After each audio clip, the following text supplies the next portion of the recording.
Surat DCP zone 6 Rajesh પરમારની અધ્યક્ષતામાં તેમના વિસ્તારમાં આવતા 6 પોલીસ પથકના એમસીઆર ઇસ્ટોસીટરો લિસ્ટેડ બુટલેગરો તેમજ શરીર સંબંધી તથા મિલકત સંબંધી ગુનાઓમાં અગાઉ પકડાયેલા આરોપીઓની હાલની પ્રવૃત્તિ અંગે ઇન્ટ્રોગેશન કરી તેઓને સારા માર્ગે દોરવા અને બુડિયા ગામ ખાતે આવેલા રામજીવાડીમાં પરેડ યોજાઈ હતી, જેમાં અગાઉ ગુનાઓ આચરનારો હાજર રહ્યા હતા અને પોલીસની હાજરીમાં ગુનાખોરી છોડી સારા માર્ગે જવાની વાત કરી હતી.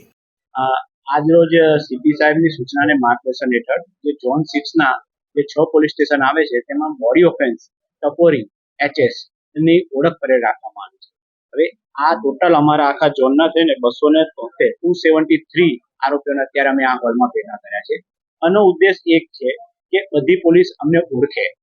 ધારો કે એક બે માણસ પોલીસ સ્ટેશનના ઓળખતા હોય, ભૂતકાળમાં જેને પકડ્યા હોય 10 વર્ષના અમે ટોટલ બોડી ઓફેન્સ ના આ આરોપીઓને લીધેલા છે, તો અમને ખબર રહે કે આ આરોપી અમારા વિસ્તારનો છે. પહેલો ઉદ્દેશ અમારો એક આ છે.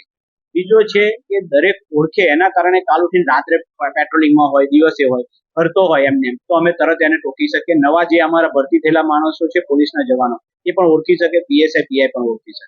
આના કારણે એક એવું થાય કે એનામાં ડર પેદા થાય કે પોલીસ મને ઓળખે છે, કોઈ પણ ગુનો કરવાના વિચાર પહેલા પણ.